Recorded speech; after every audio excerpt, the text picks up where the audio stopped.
El Señor les bendiga, les guarde. Siempre es un placer acompañarles, saludarles y para todos un abrazo en el nombre del Señor.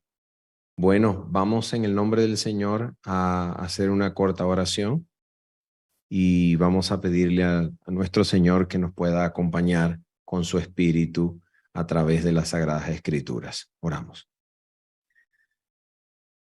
Nuestro Padre bendito y Padre Santo, en el nombre precioso de Jesucristo nuestro Señor, queremos, Padre, pedirte en esta hora que tú, Señor, puedas guiar por medio de tu Santo Espíritu, Señor, nuestras mentes y nuestros corazones hacia toda verdad contenida en tu santa palabra.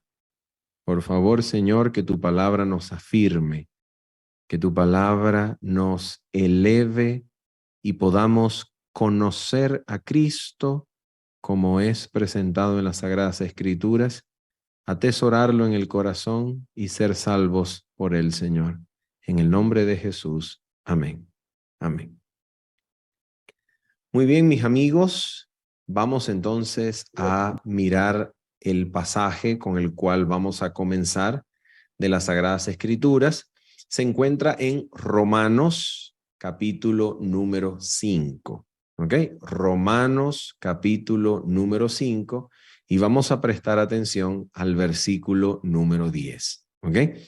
Vamos a mirar si el hermano Raúl, que creo que está a cargo de la sesión, me puede habilitar para compartir pantalla, Sí, haciéndome un sí, pastor, dele coanfitrión. nomás. Sí, muchas gracias. Vamos a mirar. Muy bien, muchas gracias. Vamos entonces a mirar lo que nos dice la Escritura en Romanos, capítulo número 5 y el versículo número 10. Está resaltado aquí en pantalla para que lo leamos. Dice así: porque si siendo enemigos fuimos reconciliados con Dios por la muerte de su Hijo, mucho más, estando reconciliados, seremos salvos por su vida. Solamente voy a hacer un comentario en relación con la primera parte del versículo, es decir, hasta este punto. En este punto, el apóstol Pablo nos presenta podríamos decir, la primera parte de lo que podemos llamar un argumento que el apóstol Pablo toma de su educación, de su formación como rabino en medio del judaísmo de su época, conocido como Kal Vaomer. Esto es un argumento rabínico, mejor dicho, es una estructura de argumentación rabínica. Esta estructura de argumentación se conoce como Kal Vaomer. ¿Qué quiere decir eso? Kal quiere decir liviano y Omer quiere decir pesado. Así que en español sería liviano y pesado. En el derecho romano este argumento se conoce como quien puede lo mucho, puede lo poco. En otras palabras, quien es capaz de hacer lo difícil, es capaz de hacer lo fácil. ¿Ok? Entonces, en este argumento, el apóstol Pablo presenta en primer lugar lo que era más difícil realizar. ¿Qué cosa era más difícil realizar? Lo más difícil era reconciliarnos con Dios, y esa parte difícil fue cumplida por la muerte de su Hijo. Elena de White, en El Camino a Cristo, diría que nosotros no tenemos que reconciliar a Dios con nosotros, sino que, oh amor de Dios, Dios fue reconciliado en la persona de su Hijo. Entonces, por la muerte de su Hijo, por la muerte del Hijo de Dios, Dios obró lo que era más difícil obrar. Lo más difícil, según el pasaje, era obrar la reconciliación siendo nosotros enemigos. Bueno, Dios encontró la forma de hacerlo y lo hizo por medio de la muerte de su Hijo. Este es lo más difícil, según la argumentación. ¿Ok? Recuerden que de lo liviano a lo pesado, o quien puede lo mucho, puede lo poco, o quien es capaz de hacer lo difícil es capaz de hacer lo fácil. Esto es la parte que era difícil hacer, la reconciliación. Y esto fue cumplido, fue logrado, fue obrado en la persona del Hijo de Dios por medio de su muerte. Y ahora viene el argumento que es la parte más fácil. ¿Ok? En la estructura de la argumentación, lo más sencillo. Si Dios fue capaz de hacer lo difícil, Dios será aún más capaz de hacer lo más sencillo. En otras palabras, el apóstol Pablo, por ejemplo, en Romanos capítulo 8, utiliza esta misma estructura argumentativa cuando dice: quien no escatimó ni aún a su propio Hijo, cuanto más nos dará con él juntamente todas las cosas. En otras palabras, si fue capaz de darnos al Hijo, ¿cómo no va a ser capaz de darnos juntamente con el Hijo todas las demás cosas que necesitamos? Bueno, aquí está la parte fácil de la estructura argumentativa. A ver, ¿qué es lo fácil? Lo fácil es mucho más, estando ahora reconciliados, seremos salvos por su vida. Y esto es realmente fascinante, realmente maravilloso. Aquí nosotros vemos algo extraordinario, extraordinario en el pensamiento apostólico inspirado por el Espíritu de Dios del apóstol Pablo. Vemos algo extraordinario. ¿Qué es lo que vemos? Vemos una obra realizada, cumplida, lograda por la muerte de Cristo. Esto es la obra de la reconciliación, como se le llama en Romanos 5, versículo 10. Una obra que proviene no del hombre, porque el contexto, la circunstancia donde el hombre se encuentra, según el pasaje, es siendo enemigos. Así que la obra de la reconciliación que tiene vista aquí el pasaje no proviene del hombre, porque la circunstancia del hombre está descrita por la frase siendo enemigos. Entonces, siendo enemigos, esta es la circunstancia nuestra, la circunstancia de la humanidad, siendo enemigos, fuimos reconciliados por la muerte de su Hijo. Aquí tenemos entonces la primera parte. La primera parte tenemos una obra realizada, una obra lograda por Cristo, por su muerte, la reconciliación con Dios obrada por la muerte del Hijo de Dios. Pero el pasaje no termina allí. El pasaje no termina sino hasta que enfatiza la segunda parte que, por supuesto, contribuye a la salvación. ¿Cómo sabemos que contribuye a la salvación? Bueno, porque el pasaje claramente nos dice mucho más, estando reconciliados, seremos salvos por su vida. ¿De qué manera? Y esta es la pregunta que ahora nosotros debemos hacernos.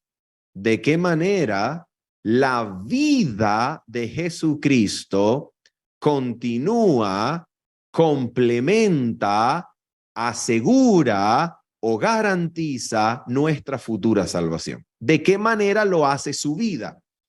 Y noten, por favor, una vez más, que el pasaje bíblico dice: seremos salvos por su vida. ¿Cómo es esto? Porque nosotros normalmente escuchamos que somos salvos por la muerte de Cristo en la cruz. Y bueno, Cristo es mi Salvador porque Él murió en la cruz. Él es mi Salvador porque murió en mi lugar. Él me salvó porque dio su vida por mí. Todas esas cosas apuntan a la muerte del Hijo en la cruz. Pero aquí el pasaje bíblico está hablando de otro aspecto que también es parte de la salvación. Y ese otro aspecto es que la vida de Cristo contribuye, garantiza, conlleva a la salvación futura. ¿De qué vida nos habla el pasaje? Seremos salvos por su vida. ¿De qué vida nos habla el pasaje? Obviamente, si la salvación no ha sido consumada, sino que aún desde el tiempo del apóstol Pablo hasta nuestros días, la salvación aún permanece en el futuro, de manera que el futuro, aún para nuestros días, todavía aplica, de manera que el futuro, aún en nuestros días, todavía hace lugar y tiene lugar en el pasaje, debido a que la salvación todavía no ha sido consumada, sino que aún la esperamos, entonces la vida de la que habla el texto debe ser la vida presente, la vida actual, la vida de Cristo Jesús. Esa vida con la que hoy vive, esa obra por la cual hoy opera en nosotros, esa vida presente de Cristo resucitado, ascendido al trono y que intercede por nosotros, esa vida debe necesariamente tener una parte en nuestra salvación. La vida presente, actual de Jesucristo. Entonces, si nosotros le preguntamos a las Escrituras de qué manera la vida de Cristo coopera, de qué manera la vida presente de Cristo contribuye a nuestra salvación, ¿dónde la Escritura nos pudiese arrojar luz sobre este hecho? Probablemente la respuesta se encuentre en la epístola del apóstol Pablo a los Hebreos, capítulo número 2. Y vamos nosotros a mirar de qué manera esto es así. Vamos a poner nuestras vistas, por favor, en Hebreos capítulo número 2 y el versículo número 17 y 18. Mira lo que dice la Escritura. Hebreos capítulo 2, versículo 17 y 18 nos dice así. Vamos a leer juntos. Por lo cual debía ser en todo semejante a sus hermanos. Una traducción del idioma griego mucho más literal y cercana al idioma griego sería la siguiente. Por lo cual era necesario o debía ser, según todas las cosas, asemejado a sus hermanos. O otra forma de traducirlo sería, por lo cual debía, según todas las cosas, asemejarse a sus hermanos. ¿Por qué? Vamos a ver por qué. ¿Cuál es la finalidad? Dice el texto, para venir a ser misericordioso y fiel sumo sacerdote en lo que a Dios se refiere, para expiar los pecados del pueblo. Y aquí viene lo interesante. Aquí está resaltada esta frase para nosotros, para expiar los pecados del pueblo. Mira, comúnmente cuando nosotros escuchamos la palabra expiación, nosotros pensamos que esta o cualquier cosa que la palabra expiación implique, todo lo que la palabra implica, nosotros pensamos que fue realizada o todo lo que esta palabra implique, esto fue logrado y alcanzado en un punto específico en la historia de la salvación y allí quedó. La palabra expiación para nosotros está relacionada con la obra de Cristo, ¿ok? Que tradicionalmente se ha comprendido como una obra histórica puntual que Cristo realizó en la cruz. Ahora escuchen esto. Aquí la palabra expiar aparece por única vez en todo el Nuevo Testamento en este sentido en relación con los pecados. La palabra expiar aparece en otras partes del Nuevo Testamento, pero no en el sentido que aquí tiene en relación con los pecados. Les voy a dar un ejemplo. La palabra expiación, el verbo griego hilaskomai, aparece en otras ocasiones, como por ejemplo, en aquella ocasión en donde el publicano le pedía a Dios, Señor, sé propicio a mí que soy pecador. Esa frase, sé propicio, en el idioma griego es el mismo verbo hilaskomai que aquí aparece como expiar. Si ustedes notan, allá en la petición del publicano, la palabra hilaskomai no tiene el mismo sentido que tiene aquí en Hebreos 2:17. Y por esa razón repetimos y enfatizamos el sentido de la palabra hilaskomai en relación con pecados. La única vez que aparece en el Nuevo Testamento es aquí, en Hebreos 2:17. Y aquí está el punto interesante. El punto interesante es, si usted se detiene a preguntarle con mucho cuidado y atención, si usted se detiene a preguntarse, ¿qué significa la palabra expiar en este versículo? ¿Qué les respondería el texto bíblico? ¿Cuál sería la respuesta de Dios a través del texto bíblico aquí? ¿Cuál es el sentido de la palabra expiar? Bueno, miren, la única forma de nosotros conocer esto es entender la relación de este texto con el texto siguiente. Porque en el texto siguiente, en el versículo 18, el versículo comienza con una palabra que nos conecta con lo que se ha dicho anteriormente, la palabra pues. Este pues implica que el versículo 18 y todo lo que va a decir es una explicación de lo que se ha dicho anteriormente. Lo que se dijo anteriormente fue que Cristo debía ser, conforme a todas las cosas, asemejado o asemejarse conforme a todas las cosas a sus hermanos, para venir a ser misericordioso y fiel sumo sacerdote en lo que a Dios se refiere, para expiar los pecados del pueblo. Y aquí el versículo 18 entonces nos va a mencionar, nos va a detallar o a explicar el sentido de esa expiación de los pecados del pueblo. ¿Cuál es el sentido de esa expiación? El sentido no es que Jesucristo borró, limpió o purificó nuestros pecados en un momento histórico puntual.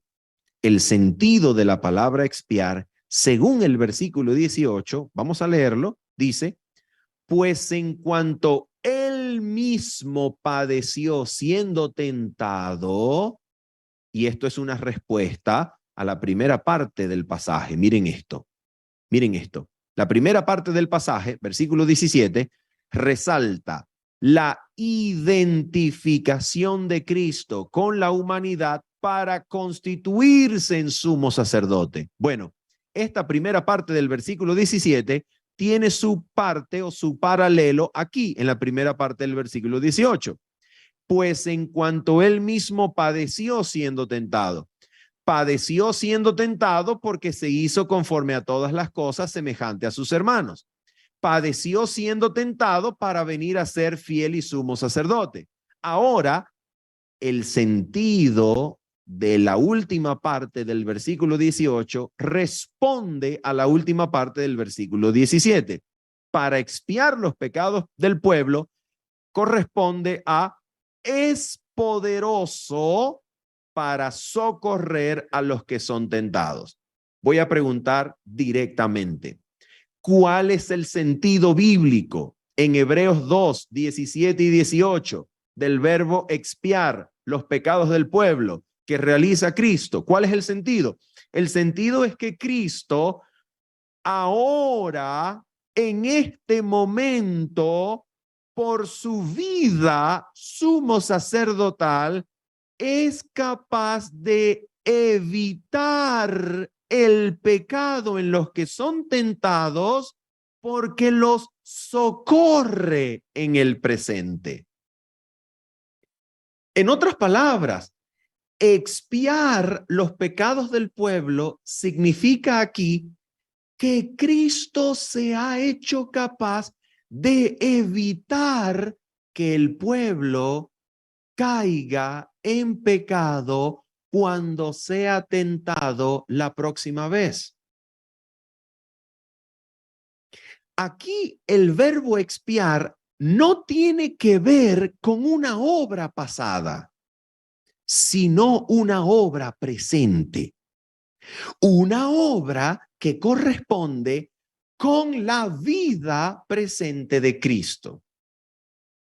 Una obra de evitar, liberar del pecado a su pueblo. Una obra de evitar que su pueblo caiga en pecado cuando sea tentado. Y esa obra que Cristo realiza en el presente por virtud de su propia vida, recuerden, somos o seremos salvos por su vida. Esa obra que Cristo realiza en virtud de su vida actual, de su vida presente, la vida que vive delante del trono, la vida que vive como nuestro intercesor sumo sacerdotal, esa vida tiene la función de socorrer a los que son tentados. Y ese es el sentido del verbo expiar en Hebreos 2:17. Repetimos, ¿cuál es el sentido del verbo expiar? Liberar, evitar el pecado en su pueblo cuando el pueblo sea puesto en tentación. Ahora la pregunta que debemos hacernos es, esa vida presente por la que seremos salvos, esa vida presente gracias a la cual Cristo es capaz de evitar el pecado en su pueblo, esa vida por la cual Cristo intercede y nos ayuda cuando somos tentados, a fin de que no caigamos, esa vida, ¿qué relación tiene con la vida terrena de Cristo? Con la vida que Cristo vivió durante sus años en la tierra. ¿Qué relación tiene esa vida actual con la vida que Cristo vivió aquí en nuestro planeta? Vamos a mirar cuál era en primer lugar el plan. ¿Ok? Para que podamos responder esa pregunta, vamos a mirar cuidadosamente cuál era el plan. Y el plan de Dios se da claramente a conocer en el versículo número 10 del mismo capítulo de Hebreos. Vamos allá. Hebreos 2, versículo número 10. Ustedes están viendo allí la pantalla con el texto resaltado. Dice el texto así, miren esto, porque convenía, aunque la palabra se traduce convenía, la mejor traducción sería es necesario. ¿Por qué? ¿Por qué digo esto? Porque la palabra convenía, que aquí se traduce del idioma griego, es la misma palabra griega que aparece allá en el discurso de Jesús conversando con Juan el Bautista, cuando Juan el Bautista no quería bautizar a Jesús. Y Jesús le dice a Juan el Bautista, deja ya, porque es necesario que se cumpla toda justicia. Bueno, esa frase, es necesario que se cumpla toda justicia, es la misma palabra griega que aquí se traduce como convenía. Así que nosotros podemos traducir, era necesario. A ver, ¿qué cosa era necesario? No es opcional, era una necesidad de salvación. ¿Qué cosa era necesario? Vamos a ver, dice, porque convenía o era necesario a aquel por cuya causa son todas las cosas y por quien todas las cosas subsisten. Pregunta, ¿a quién se refiere el versículo bíblico cuando nombra a aquel por cuya causa son todas las cosas y por quien todas las cosas subsisten? ¿A quién se refiere el versículo? Se refiere al Padre de nuestro Señor Jesucristo. Y ya usted se va a dar cuenta por qué. Probablemente usted pensó que se refiere a Cristo, pero se refiere al Padre. Ya usted se va a dar cuenta que se refiere al Padre. Dice, convenía entonces al Padre, escuchen, al Padre, que habiendo de llevar muchos hijos a la gloria, ¿quiénes son estos muchos hijos que el Padre quiere llevar a la gloria? Nosotros, los que Él quiere salvar. Entonces, convenía al Padre o era necesario para el Padre, queriendo llevar muchos hijos a la gloria, ¿ok? Mira lo que era necesario para el Padre hacer. En el contexto de llevar muchos hijos a la gloria, mira lo que era necesario hacer. Perfeccionase por aflicciones al autor de la salvación de ellos. Entonces, aquí, ¿a quién se refiere el versículo cuando dice autor de la salvación de ellos? Se refiere a Cristo. Entonces, vamos a analizar el pasaje. El pasaje nos dice que habiendo de llevar muchos hijos a la gloria, ese es el contexto, esa es la circunstancia, habiendo de llevar muchos hijos a la gloria, bueno, al Padre le era necesario perfeccionar por aflicciones a Cristo, que es el autor de nuestra salvación. Entonces, según el plan que aquí nosotros tenemos, Jesucristo, con la finalidad de llegar a ser autor de nuestra salvación, debía ser perfeccionado por aflicciones. ¿Y dónde debía eso ser llevado a cabo? Aquí, en la tierra. Entonces, durante su vida en la tierra, Jesucristo sería perfeccionado por medio de aflicciones por el Padre para poder cumplir su propósito de llevar muchos hijos a la gloria. La pregunta es, ¿por qué razón Jesucristo tuvo que ser perfeccionado por aflicciones si el Padre quería llevar muchos hijos a la gloria? ¿Cuál es la relación entre una cosa y la otra? Bueno, la relación entre una cosa y la otra se encuentra en Hebreos capítulo número 5. Y vamos a leer desde el versículo número 1 para nosotros entender de qué se trata este perfeccionamiento por medio de aflicciones que al Padre le era necesario llevar a cabo en Cristo para poder llevar muchos hijos a la gloria. Bueno, Hebreos capítulo número 5 nos va a instruir sobre este punto. Y dice así, vamos a leer, dice, porque todo sumo sacerdote, atención, es constituido o es tomado de entre los hombres, es constituido a favor de los hombres en lo que a Dios se refiere para que presente ofrendas y sacrificios por los pecados. ¿Ok? Aquí cuando dice a favor de los hombres en lo que a Dios se refiere, está repitiendo prácticamente de manera literal una frase de Hebreos capítulo 2, versículo 17, la que nos decía que era necesario que Jesucristo se asemejara conforme a todas las cosas a sus hermanos para venir a ser misericordioso y fiel sumo sacerdote en lo que a Dios se refiere. Aquí la tenemos de nuevo. En lo que a Dios se refiere. Así que Hebreos 2 y Hebreos 5 están conectados de manera temática. ¿Ok? Bien. Ahora, aquí entonces, desde el versículo 1 hasta el versículo número 3, el apóstol Pablo está describiendo la primera de las dos características necesarias de un sumo sacerdote. La primera característica, según el primer pasaje, es que el sumo sacerdote fuese tomado de entre los hombres. ¿Por qué? Versículo número 2. Para que se muestre paciente con los ignorantes y extraviados, puesto que él también está rodeado de debilidad. Y por causa de esta debilidad, debe ofrecer por los pecados, tanto por sí mismo como también por el pueblo. Así que la primera característica de un sumo sacerdote es que fuese tomado de entre los hombres. ¿Para qué? Para que pueda compadecerse de los ignorantes y perdidos, porque él, como sumo sacerdote, también está rodeado de debilidad.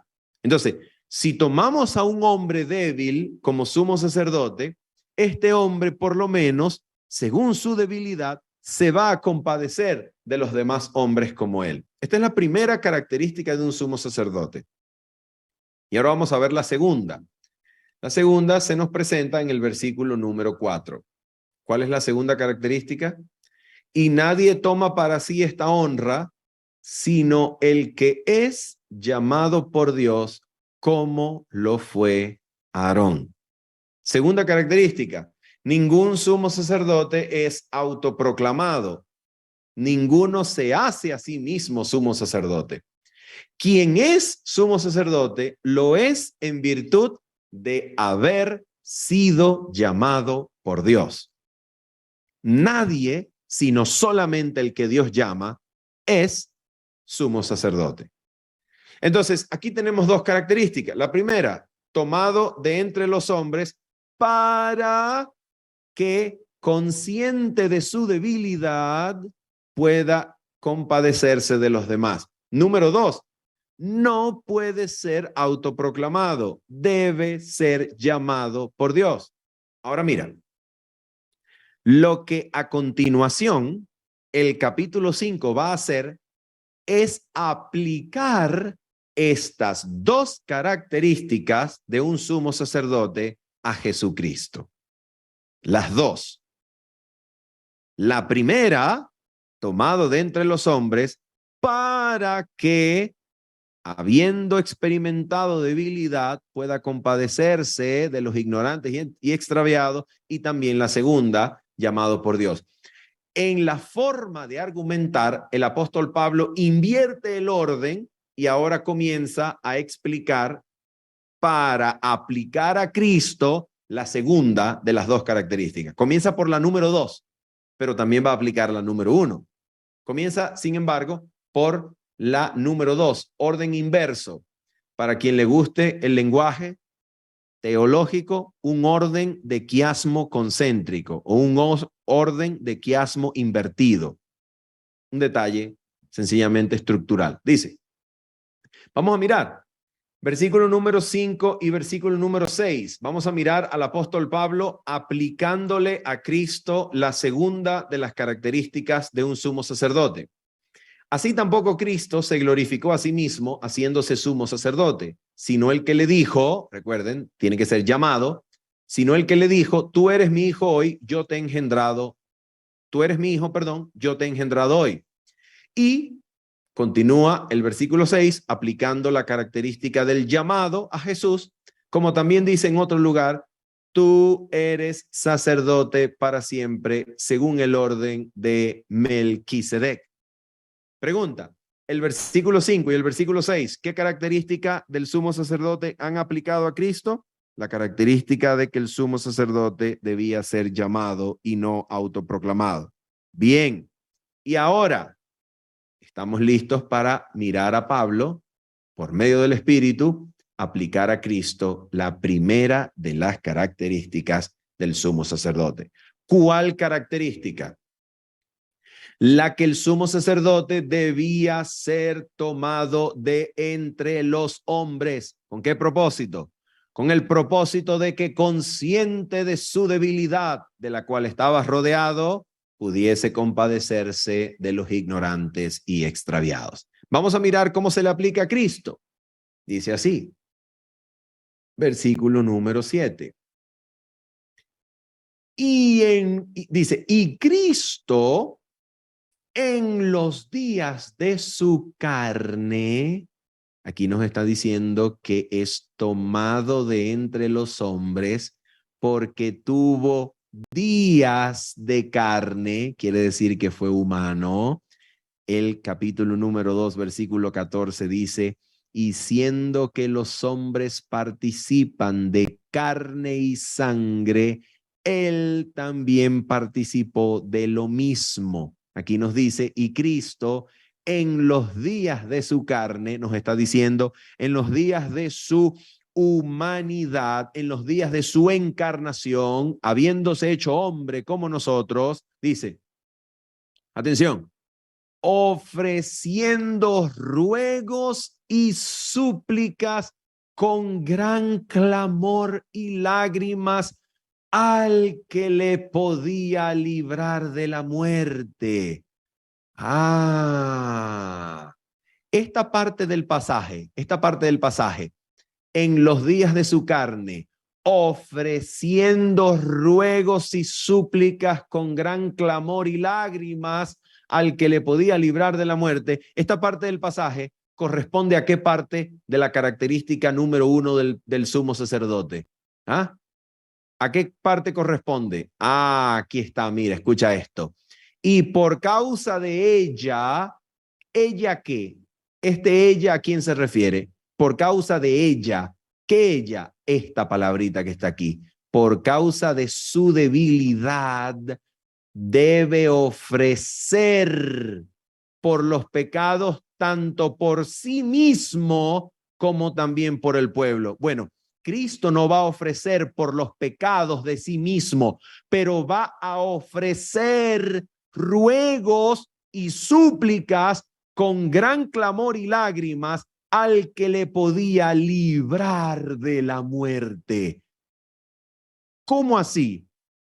Amigos, la Biblia nos está diciendo que Cristo padeció la debilidad de sentir, de estremecerse, de angustiarse por la hora de su muerte.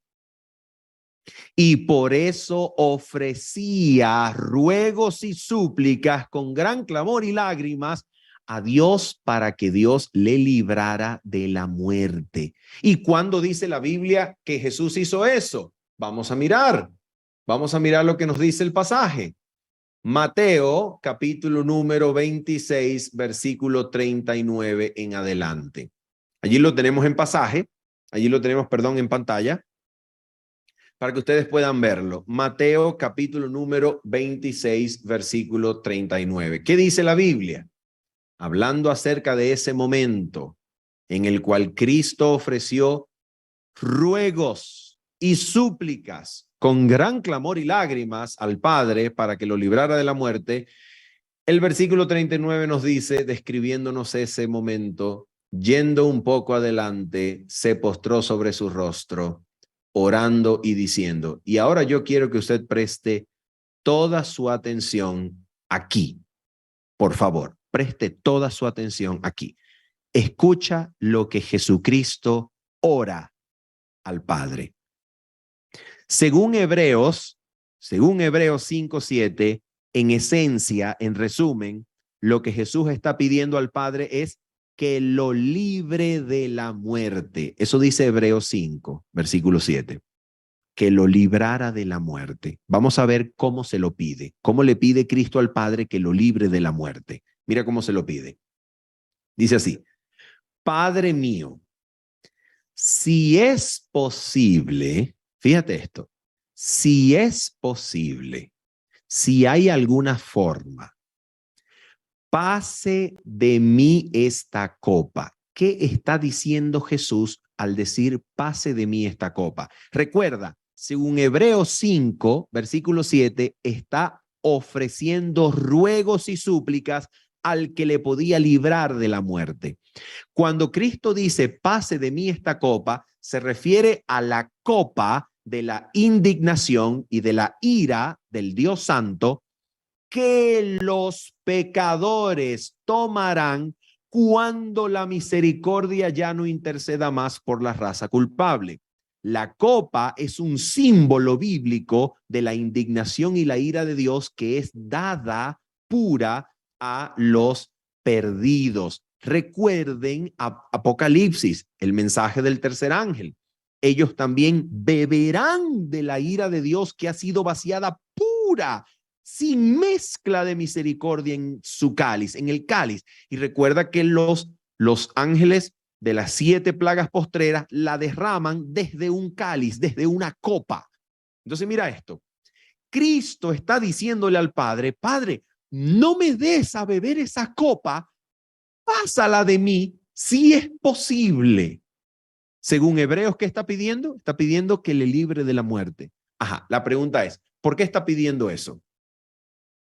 Mira esto. Mira lo que ahora Jesús va a decir aquí. Escucha esto con mucha atención y escúchalo completo para que no lo malinterpretemos. Escúchalo completo. Jesús dice, pero no sea como yo quiero. ¿Qué es lo que él quiere? Escucha, no sea como yo quiero. A ver, ¿qué es lo que él quiere cuando dice yo quiero? Ese yo quiero, ¿a qué se refiere? A esto, mira, pase de mí esta copa, si es posible. En otras palabras, en este momento, Jesucristo no quiere morir en la cruz y le está pidiendo al Padre que lo libre de la cruz si es posible. Eso es lo que en ese momento él quiere. Pero ese querer es el primer momento de la oración. En un segundo momento de su misma oración, Jesucristo añade, sino como tú. Entonces, Jesucristo en un primer momento quiere una cosa, pero en un segundo momento, eso que quiere en el primer momento lo somete al querer supremo, a la voluntad suprema de su Padre Celestial. Entonces, lo que Jesucristo está experimentando aquí es, Él está sometiendo, Él está poniendo por debajo de su propia, atención, él está poniendo por debajo su propia voluntad, su propio querer que quiso en un primer momento de la oración, lo está poniendo por debajo de la voluntad de su Padre a la que se está sometiendo. A pesar de querer y experimentar un querer diferente, él somete su primer querer al querer supremo de la voluntad del Padre para someterse a ella y allí quedar bajo la voluntad del Padre. La pregunta es, eso que Cristo está experimentando, ¿cómo lo llama a eso Hebreos? ¿Cómo le llama a eso Hebreos capítulo número 5? ¿Cómo le llama? Vamos a mirar cómo le llama Hebreos 5. Mira cómo le llama. Escucha esto. Versículo número 5. Perdón. Versículo número 7, última parte y primera parte del versículo 8. Dice, fue oído a causa de su temor reverente. Así que el Padre lo escuchó. Lo escuchó. Ahora escucha. Versículo 8. Y aunque era hijo, escucha, aunque era hijo, por lo que padeció, aprendió la obediencia. ¿Qué cosa aprendió Jesucristo en ese momento? Aprendió la obediencia. ¿Y en qué consiste aprender la obediencia? ¿En qué consiste? Consiste en someter su primer querer al querer supremo de la voluntad de su Padre. Él, aunque experimentó en un primer momento un querer diferente, sometió su querer al supremo del Padre para allí permanecer sometido, subyugado, allí a la voluntad del Padre y afirmar su rostro para ir a la cruz. Él en esa circunstancia aprendió la obediencia. Y la pregunta es, ¿usted recuerda que habíamos hecho la pregunta en el capítulo número 2? ¿Cuál es la relación entre el ser perfeccionado por medio de aflicciones y ser autor de la salvación de aquellos que el Padre quiere llevar a la gloria? ¿Cuál es la relación? Aquí está la relación. Mírala. Versículo número 9. Y habiendo sido perfeccionado, pregunta, esta frasecita, habiendo sido perfeccionado, que implica que la acción ya se dijo en el pasado, ¿a qué hace referencia ese haber sido perfeccionado? Aquí, a haber aprendido la obediencia en medio de su padecimiento. En medio de su padecimiento, aprendió la obediencia y ese aprendizaje significó que él fuese perfeccionado. Y habiendo sido perfeccionado, habiendo aprendido la obediencia, habiendo sometido su voluntad a la del Padre, ahora, mira lo que dice el texto, vino a ser autor de eterna salvación. Aquí está la relación. Para todos los que le obedecen. Resulta que el Padre quiere llevar a la gloria a muchos hijos. Bien, maravilloso. Gloria a Dios, que el Padre quiere salvar muchos hijos, llevándolos a la gloria. Eso es maravilloso. Eso es perfecto. Gloria a Dios que el Padre quiere llevar muchos hijos a la gloria. Bendito sea el Señor. Pero esos hijos, aquí está la relación. No se la pierda, no se la pierda. Atención. Pero esos hijos a los que el Padre quiere llevar a la gloria, no van a ser llevados a la gloria en condición diferente de hijos obedientes.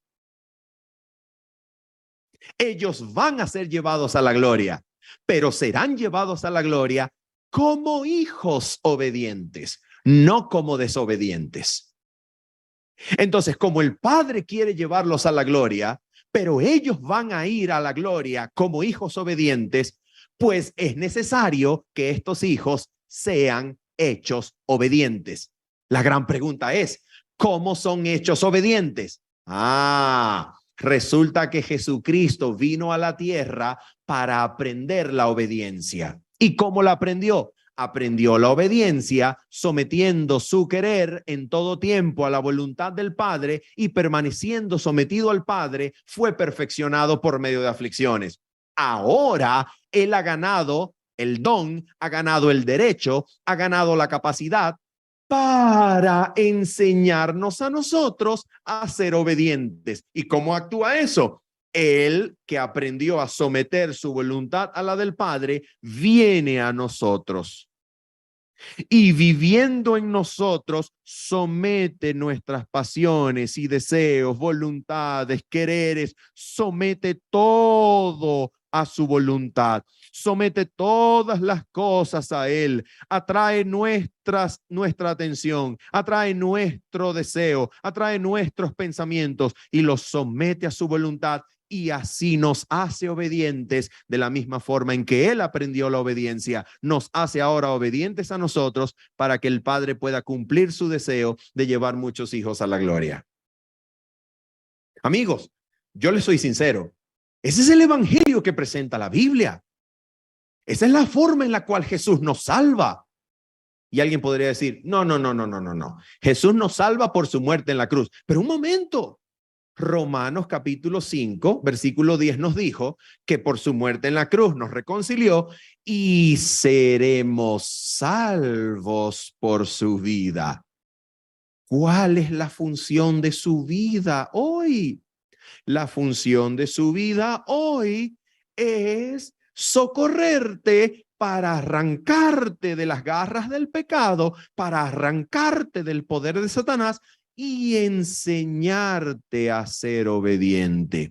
Él hace tu corazón obediente por medio de la obediencia que Él aprendió durante su vida en la tierra, para que con su vida presente, Él, viviendo en ti, pueda convertir tu corazón en obediente, y así tu corazón pueda ser perfeccionado, creciendo de gloria en gloria, sometiéndote una y otra vez a su poder, a su gracia, a su palabra, a su voluntad, mientras te hace obediente para llevarte a la gloria en comunión con la voluntad de su Padre.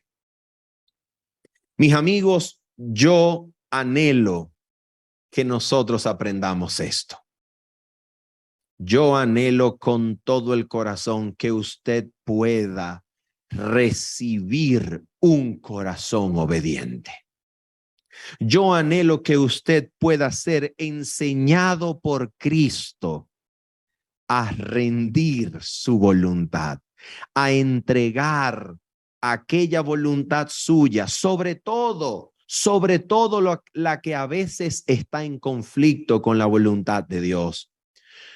Yo anhelo que esto suceda en mí, que suceda en nosotros, que aprendamos siempre a someter cualquier querer, cualquiera sea nuestra voluntad, aprendamos a someterla al Padre por ese poder subyugador, por ese poder que nos atrae con amor y sujeta todas las cosas a sí mismo, por medio de ese Cristo viviente, cuya vida me salva hoy, cuya vida me sostiene hoy, cuya vida me ayuda hoy. Por medio de esa vida yo anhelo que Él haga tu corazón obediente y te lleve finalmente a la gloria conforme a la voluntad de su Padre. Que el Señor te bendiga, te guarde y te dé un resto de sábado en su compañía. Vamos entonces a orar en el nombre del Señor. Oramos. Nuestro Señor y nuestro Padre celestial, bendito y santo sea tu nombre hoy y siempre. Padre bueno, por favor, haz nuestros corazones obedientes a ti, Señor. Y esto es una obra milagrosa, Padre, es una obra divina que solamente tú puedes hacer. Que nuestra delicia, que nuestro deleite sea servirte, Señor, y someternos a ti todas las veces de nuestra vida. Por favor, Padre Santo, haz este milagro en nosotros. Tú lo aprendiste en la persona de tu Hijo. Tú, Señor, lo lograste en la persona de tu Hijo. Te capacitaste para salvarnos. Sálvanos, Señor, haciéndonos obedientes hoy y sosteniéndonos, dándonos todo socorro oportuno. En el nombre santo y precioso de Jesús, lo pedimos y lo agradecemos. Amén y amén. Que el Señor les bendiga, el Señor les guarde y los acompañe. Abrazos para todos. Chao.